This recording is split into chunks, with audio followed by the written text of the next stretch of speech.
fecha y cuáles son los motivos o las razones que a nosotros nos han llevado para poder educar a la población y decir, bueno, ya hicimos lo que pudimos a nivel nacional, ahora vamos a nivel internacional.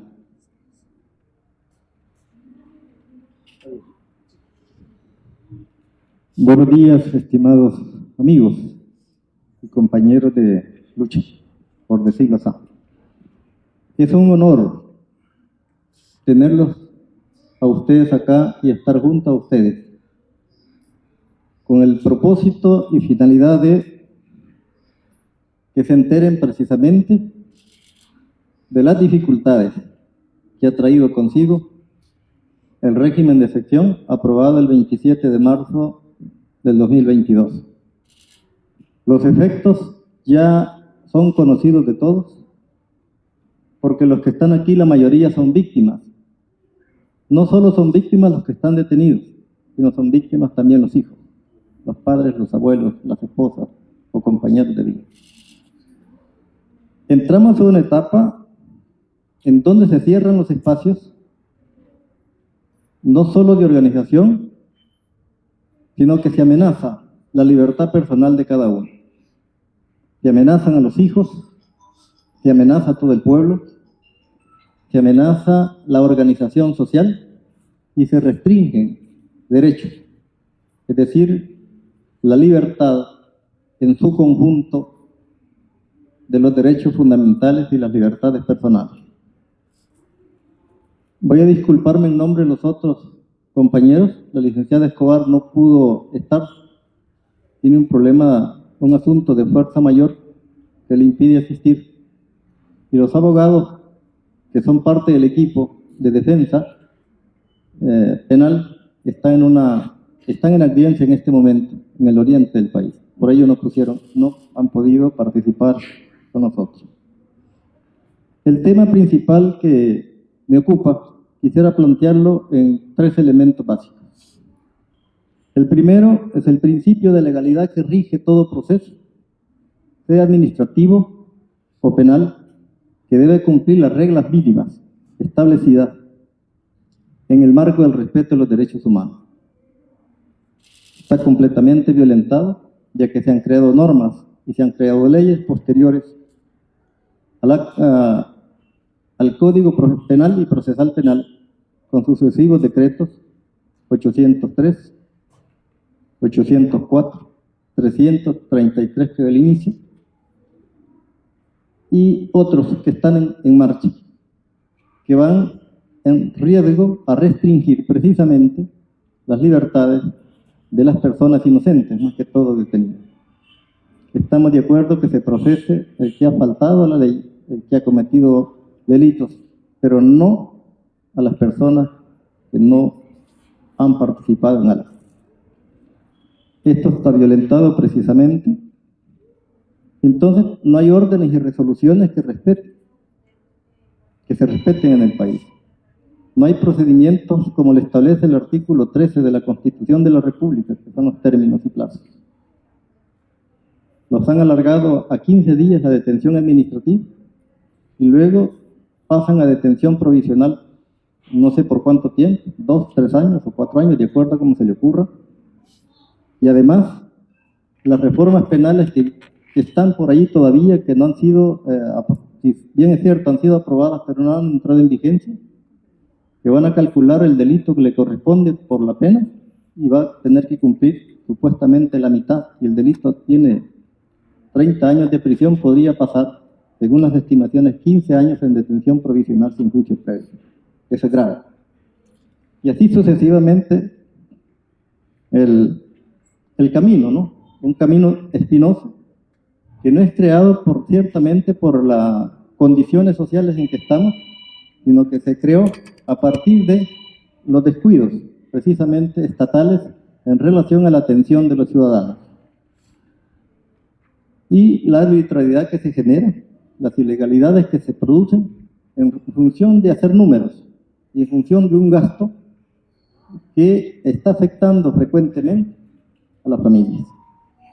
Cada paquete, bueno, los que están aquí son testigos, que no bajan de 40, 50 y 60 dólares, ¿verdad? Y el costo de mantenimiento familiares se acrecenta y se debilita la economía familiar, tal vez para la cuestión de sus hijos, los estudios de sus hijos, los medicamentos y todo este tipo de cosas.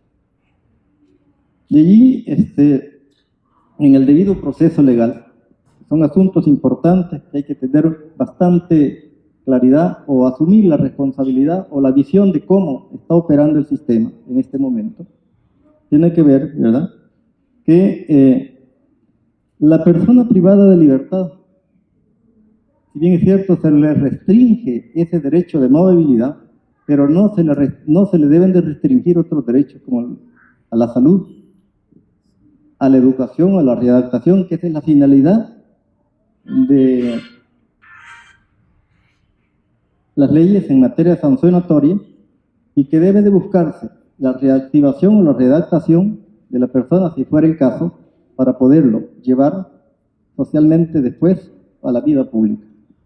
Esto no se está cumpliendo. Y las personas privadas de libertad tienen derecho, voy a leer un párrafo, a ser informada con prontitud de las razones de su detención y de los cargos formulados en su contra. No existe en este momento, solo lo llegan a detener. Así como a ser informados sobre sus derechos y garantías en el idioma extranjero. Está en el caso que detengan. Hay detenidos, ¿verdad?, extranjeros en el país, a que se les dé un traductor, o que se les nombre un traductor o un intérprete, para que pueda defenderse normalmente en los juicios.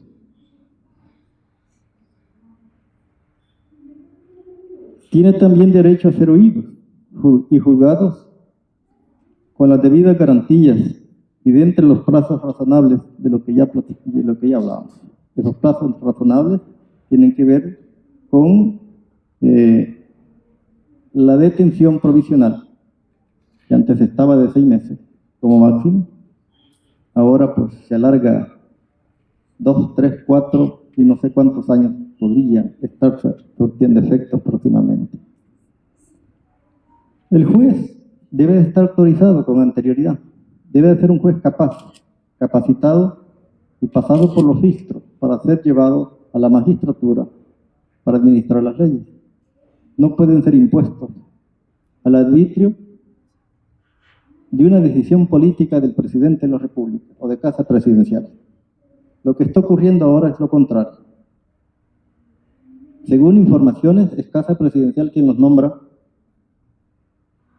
y van a cumplir una orden, no la ley ni la jurisprudencia, que es la que establece el camino para los juzgamientos de delitos, sino que una decisión más política que técnica. Y allí tenemos también las dificultades grandes y por eso la mayoría están en detención, ya van para 3 años. Por lo tanto, este tipo de cosas o este tipo de mecanismos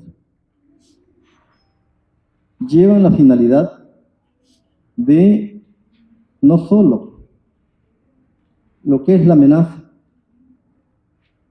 a la población en general como medida preventiva, que realmente no lo es, porque ya las leyes establecen los mecanismos y los medios adecuados para poder detener los brotes de delincuencia, lo que no se hizo y lo que no se sigue haciendo, porque la delincuencia continúa. Esto viene a estropear las garantías mínimas del debido proceso, como son los tiempos, los términos procesales, los recursos que hay que presentar, que ahora no existe la posibilidad. Si se presenta alguno, no se sabe cuándo le responden al juez. Los nombramientos de los abogados, el juez les notifica quizás al mes, los 2 meses, los 3 meses que ha sido afectado su nombramiento. Hay toda una serie de limitaciones que agravan el camino procedimental para lograr la libertad de las personas detenidas.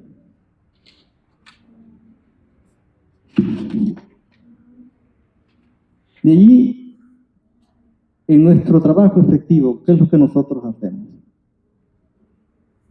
Nosotros, como socorro jurídico humanitario, recibimos las denuncias de distintas personas, hombres, mujeres, jóvenes, de las distintas edades.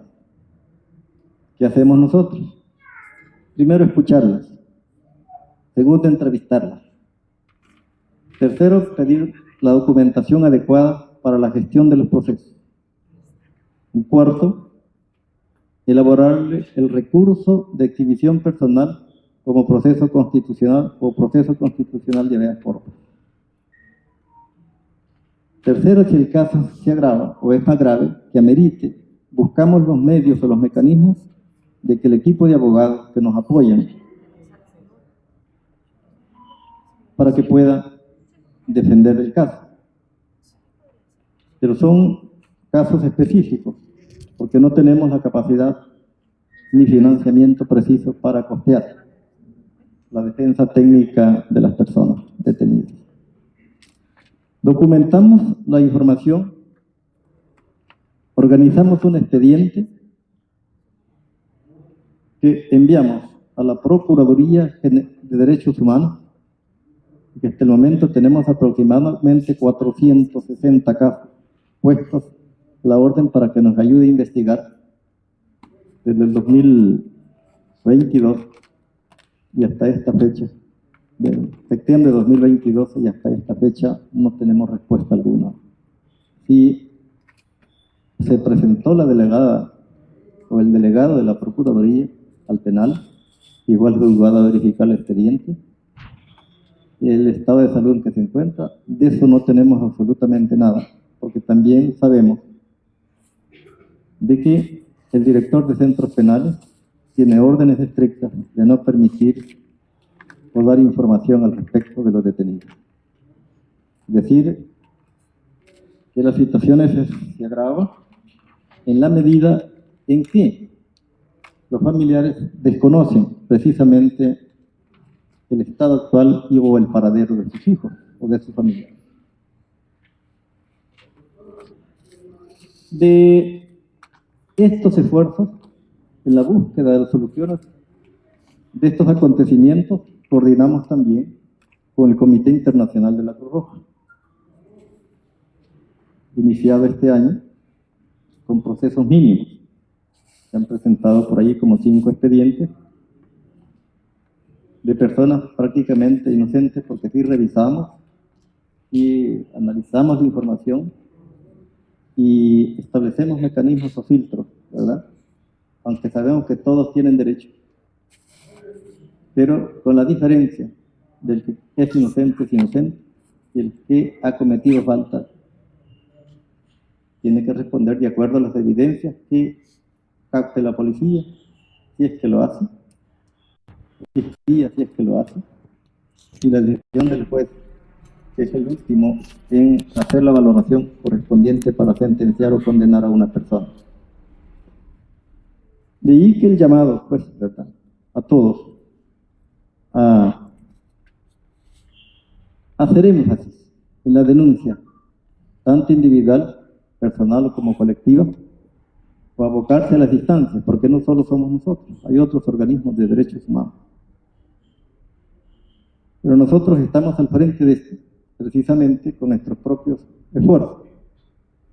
No dependemos de nada ni de nadie, sino que de la voluntad del equipo que conformamos esta organización. Todos los servicios que nosotros prestamos o brindamos son gratuitos. Lo único que tienen que ustedes erogar de su bolsillo son las copias de los documentos que nosotros les solicitamos. El resto de movimientos internos los realizamos desde nuestro lugar de trabajo. Así es que acompañamos también cuando las víctimas deciden hacerlo público, convocamos a conferencias de prensa, pero es la mamá, es el papá, es la esposa, es el hijo, el que va a exponer el caso públicamente. Como repetí en el inicio, hemos presentado más de 2.000 recursos de exhibición personal y de estos aproximadamente tenemos respuestas ni el 1%, ¿verdad? Y todas van declaradas improcedentes. Es decir, no se dan a la tarea de nombrarle juez ejecutor para que vaya a verificar el caso. Porque si un juez ejecutor se presenta, va a encontrar las irregularidades, las ilegalidades y va a determinar la libertad de la persona. Ese es el temor de la Sala de lo Constitucional y por ello deniega todos los procesos. Únicamente hemos liberado aproximadamente 4, pero ya con cartas de libertad y que seguían siendo detenidos en las prisiones. Tuvimos la libertad, pudimos sacar uno, es decir, ponerlo en libertad el lunes anterior, hizo 8 días, a través de un recurso correctivo que se hizo, dirigido a la Cámara de lo Penal, a una de las cámaras de lo penal del Occidente. Y la Cámara bondadosamente ordenó poner libertad inmediata a la persona detenida. Ya goza de libertad condicional, pero está en su casa con sus hijos, ¿verdad?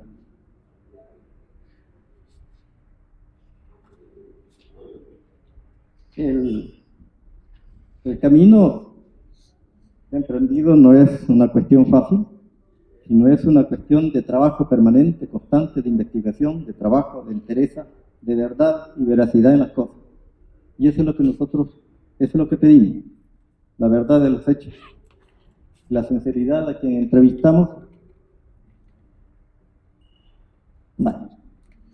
para poder nosotros concluir que lo dicho por las personas constituyen verdades absolutas, no verdades a medias. Y cuando elaboramos los documentos de exhibición personal, nos basamos en ello, ¿verdad? Entonces, antecedentes penales. Los antecedentes policiales no se los dan, porque muchos han pagado y no se los han dado. Eso significa un acto ilegal también, el hecho de cobrar y no dar los servicios. Y así sucesivamente, niegan derechos. Pues tras esa negativa de negación de derechos vamos nosotros. Primero, la negativa de no permitir la libertad de los inocentes detenidos. Y segundo, el capricho del régimen de continuar con un proceso que ya tiene los tiempos y los parámetros suficientes para poder decir llegamos hasta aquí, porque ya dice que tiene 81.000 personas detenidas y que ha limitado ya la delincuencia.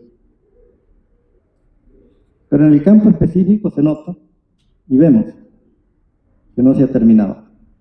Hay estructuras que andan ahí, nuevas generaciones, ¿verdad? Y que andan completamente en libertad. Pero no sobre esos riesgos nosotros caminamos, porque nosotros como defensores de derechos humanos caminamos sobre varios rieles de riesgo.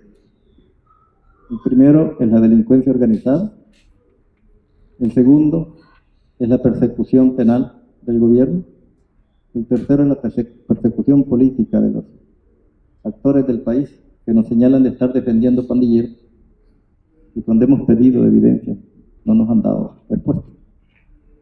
Entonces, este tipo de situaciones nos lleva a que vamos en el camino correcto. Y el camino correcto implica la verdad de las cosas. La mentira en corto tiempo aparece y la verdad sigue su camino aunque sea despacio. Así es que ese derecho también hay que tomarlo en cuenta. El derecho a la verdad es un elemento sustantivo que nutre no solo la actividad humana en el quehacer permanente, sino que devela las injusticias que se cometen en función de determinado proyecto político o en función de determinado régimen. Así es que estamos en esto, estamos con ustedes y siempre les acompañamos en sus necesidades o sus dolores y sus demandas. Me quedo con esta parte, ¿ok? ¿Verdad? Les agradezco de antemano su atención.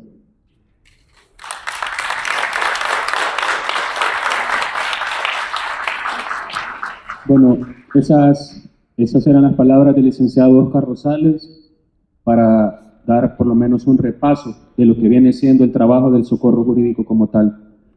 Como ustedes ya pudieron escuchar, en nuestras funciones principales están, quizás la más inmediata y la que busca la gente es la elaboración del habeas corpus. Un habeas corpus es un recurso que podemos presentar cuando consideramos que la detención se ha efectuado de manera arbitraria. ¿Cuánto puede costar un habeas corpus afuera? Obviamente, pues hay que pagar un costo por ello. Sin embargo, esa es una de las garantías que como institución, organización defensora de derechos humanos, nosotros ofrecemos de manera gratuita. Esa es la primera vía, por así decirlo. Creo que es ya conocido por todos, o al menos la mayoría de los que están acá, que tienen un familiar que está siendo víctima de este tipo de abusos, de que pueden abocarse al socorro jurídico humanitario y la elaboración de este recurso se hará siempre de manera gratuita. Ahora, para empezar a tocar ya el tema de lo que son estos mecanismos y poder conocerlos a profundidad, para que todos podamos conocer la forma en la que los vamos a utilizar o los vamos a implementar, es necesario que lo escuchemos de parte de alguien que los conozca a la perfección, ¿verdad? Porque nosotros probablemente tengamos una idea de cómo hacerlo, pero no se nos han explicado los pasos. Pero si estamos acá esta mañana es porque todos los que están presentes tenemos la capacidad y vamos a conocer de que, si bien es cierto, es preciso conocer a profundidad cómo funcionan, pero hay otros en los que no es necesario que seamos abogados para hacer uso de ellos. Voy a dejar con ustedes a nuestra compañera Celia Medrano para que pueda ayudarnos con este tema y explicarnos un poco sobre qué son estos sistemas de protección y búsqueda de justicia a nivel internacional. Gracias. Muy buenos días a todas, a todos. A mí, el socorro jurídico, cuando me planteó esta exposición para ustedes, me dijo que esperaba dialogar este tema con personas que han sido víctimas de graves violaciones a derechos humanos en el marco de un régimen de excepción que ya de excepcionalidad no tiene nada. ¿Cómo va a ser excepcional un régimen que ya lleva más de 2 años y medio de vigencia consecutiva? Y que querían plantearse si podían recurrir a mecanismos internacionales de derechos humanos con un objetivo principal. Y es la particularidad de esta exposición para con ustedes. Me explicaban los colegas abogados del socorro jurídico de que había familias de víctimas de estas graves violaciones que tendrían interés de buscar justicia en el sistema internacional de derechos humanos, enfatizado en la reparación por daños y perjuicios. Es decir, cuando a un familiar se le detiene arbitrariamente y está en la cárcel durante 2 años sin garantías del derecho al debido proceso, sin tener la garantía de un juez independiente que pueda realmente valorar de manera justa si esa persona es responsable de los delitos que las autoridades le han imputado, esa persona muchas veces es el jefe de familia, es quien brindaba el aporte económico principal en el grupo familiar. Y varias de ustedes me van a plantear de que el peso de cargar con la responsabilidad económica del grupo familiar ha caído principalmente en mujeres. Ellas no solo han tenido que moverse en función de garantizar la alimentación, la escuela, la salud del grupo familiar, sino que han tenido que llevar la carga de responsabilizarse y asumir el cubrir las necesidades del familiar o los familiares que se encuentran en prisión. ¿Cuánto hemos escuchado que el grupo familiar tiene que enfrentar alrededor de $250 para poder responder por comida, por vestimenta, incluso por los artículos de higiene de las instalaciones penitenciarias? Cuando sabemos que si el Estado priva de libertad a una persona bajo cualquier tipo de cargo, es el Estado el responsable de garantizarle a esa persona que está en condición de privación de libertad su alimentación digna. Mucho hemos oído de las autoridades de que las cárceles no son un hotel, pero las personas tienen derecho, independientemente de los casos que se le imputa, a una alimentación digna, a condiciones dignas dentro de los centros penitenciarios a donde han sido remitidos, a que se atienda situaciones de salud particular de esa persona bajo los costos del Estado. El Estado es quien los tiene privados de libertad. Y sin embargo, en el marco del régimen de excepción, es a las familias de estas personas, hay familias que tienen hasta 3, 4 personas de su grupo familiar detenido, que tienen que responder por esas necesidades. Y eso implica otra carga económica. Y hay otra carga económica. ¿Cómo se sufragan los gastos que implica movilizarse para poder atender todos los procesos que se requiere para tratar de garantizar que esa familiar salga en libertad? Ir a tribunales, sacar fotocopias de documentos, pagarle a un abogado, a una abogada. Ya estoy hablando de 3 cargas económicas que la persona, la familia, no tenía que enfrentar anteriormente.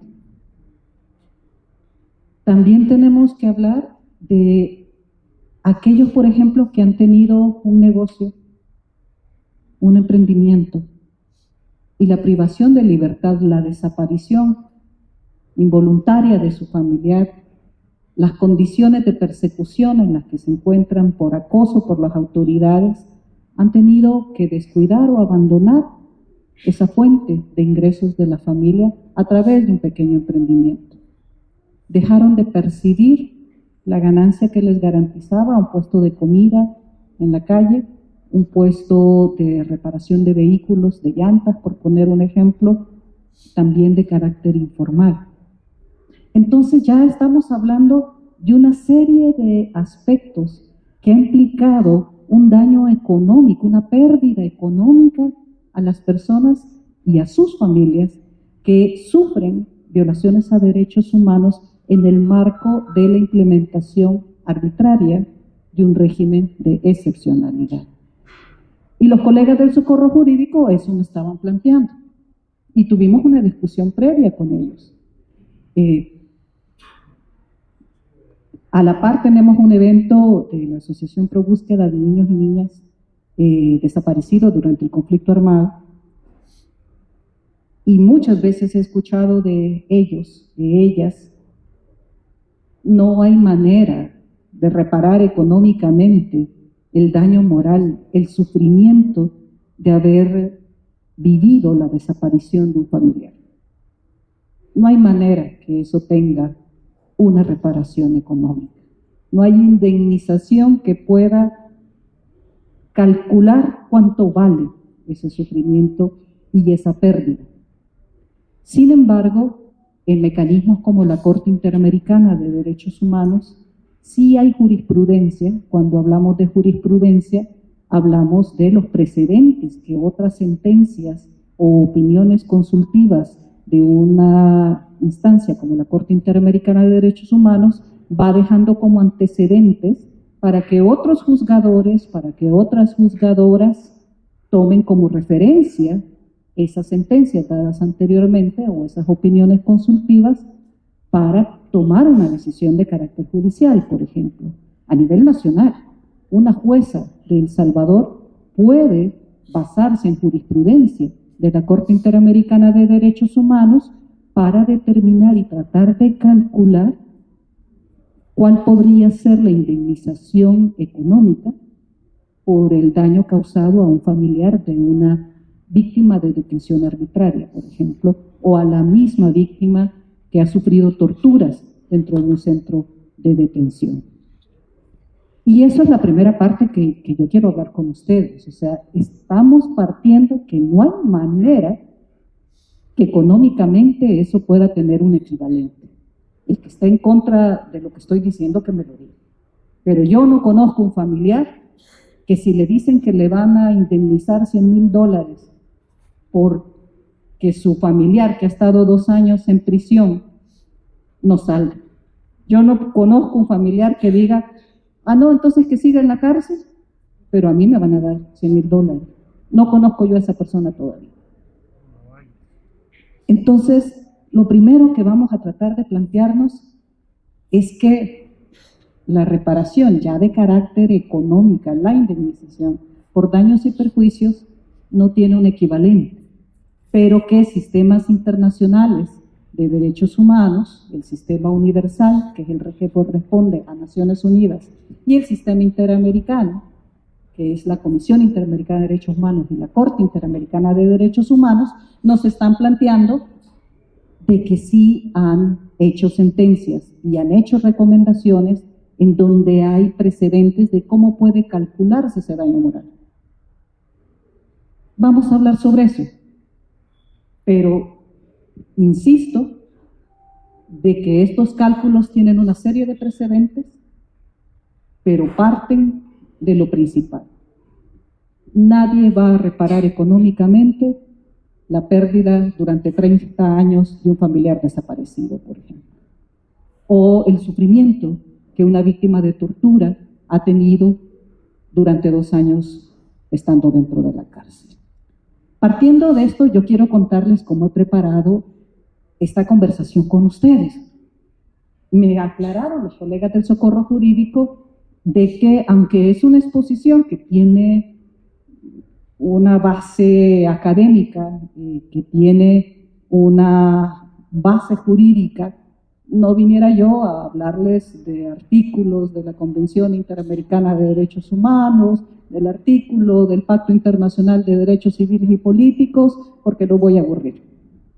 Sin embargo, contarles que ahí está el documento, y si alguien quiere profundizar, cuando yo hablo de artículos específicos de los diferentes tratados internacionales que ha ratificado el Estado de El Salvador, ahí los vamos a encontrar. A no ser que alguien quiera levantar la mano y me diga, usted está diciendo de que el Estado no puede decir de que su derecho interno le prohíbe resolver un habeas corpus a una persona que está desaparecida temporalmente porque a su familia no le dicen en qué centro penal está, y que el Estado, que los del gobierno digan, no, mire, el derecho interno nuestro, por la vigencia del régimen de excepción, me dice que yo no puedo dar esa información a las víctimas.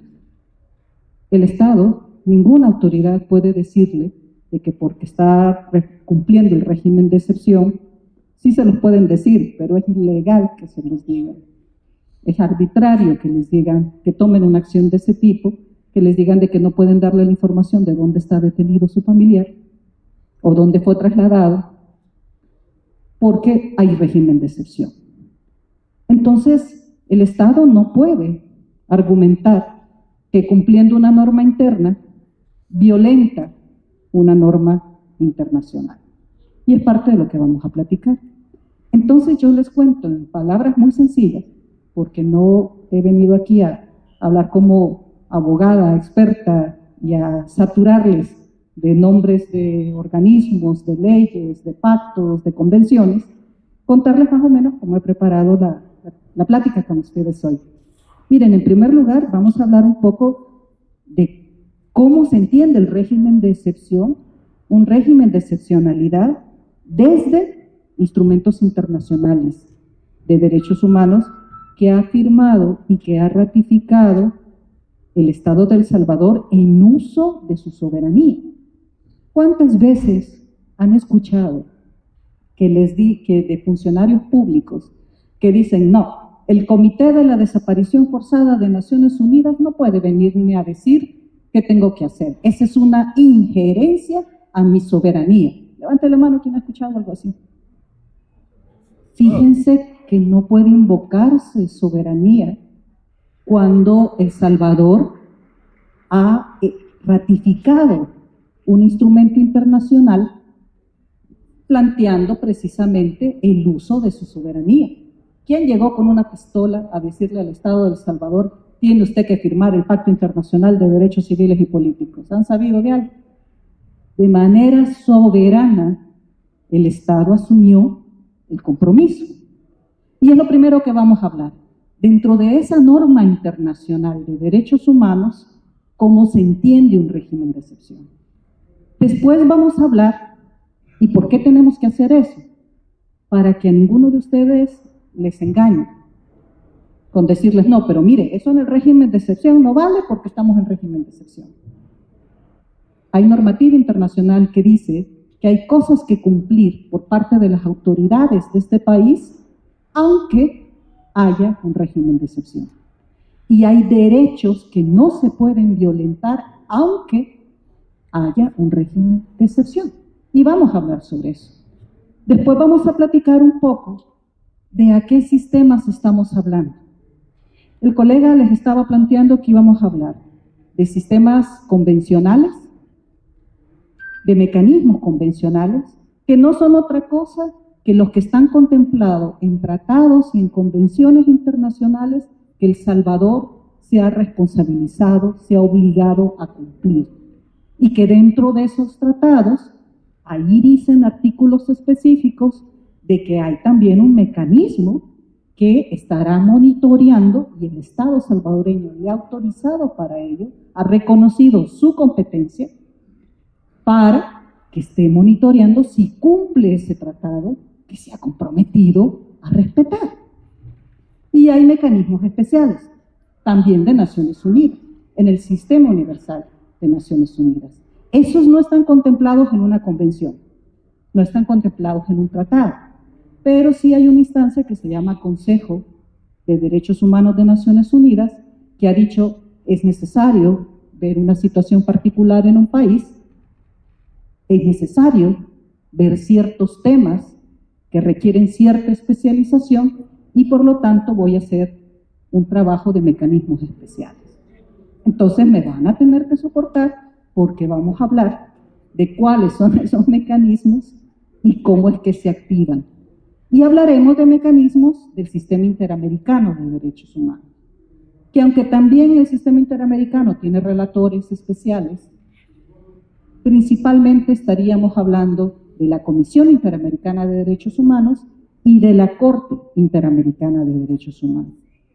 Después platicaremos brevemente cuál de los dos podemos usar entonces. ¿Podemos ocupar los dos al mismo tiempo? ¿Sí o no? ¿Podemos ocupar el Sistema Universal y podemos ocupar el Sistema Interamericano al mismo tiempo? ¿Quién me diría que sí? Levante la mano el que cree que podemos ocupar los dos al mismo tiempo. Usted dice que sí, allá dicen que sí, aquí dicen que sí, lo hablaremos dentro de un ratito. Y por último vamos a platicar un poco de qué pasa cuando el Estado no cumple. Porque aunque ustedes se vayan al Sistema Universal de Derechos Humanos y a los mecanismos convencionales, a los mecanismos especiales, al Sistema Interamericano, los Estados muchas veces tampoco cumplen. No perderemos de vista lo último, y con eso vamos a cerrar la plática, de que el Estado tiene obligaciones para con las víctimas y esas obligaciones deben de ser el principal objetivo. Y vamos a ver algunos requisitos que son necesarios, cada uno en sus diferentes mecanismos de ambos sistemas, el interamericano y el universal, que requieren haber agotado algunos aspectos antes de recurrir a ellos. ¿Les parece que sigamos esta conversación? ¿Me dan permiso para seguir avanzando? Entonces pongamos mucha atención sobre esto. Miren, sobre lo primero que les dije que íbamos a platicar. Sí, los tratados internacionales que ha ratificado El Salvador contemplan el Pacto Internacional de Derechos Civiles y Políticos, por ejemplo, que son ley en El Salvador y que fue ratificado en el ejercicio de su soberanía por parte del Estado salvadoreño, plantea de que sí, los estados pueden en determinados momentos excepcionales tomar medidas excepcionales como un régimen de excepción. El artículo 4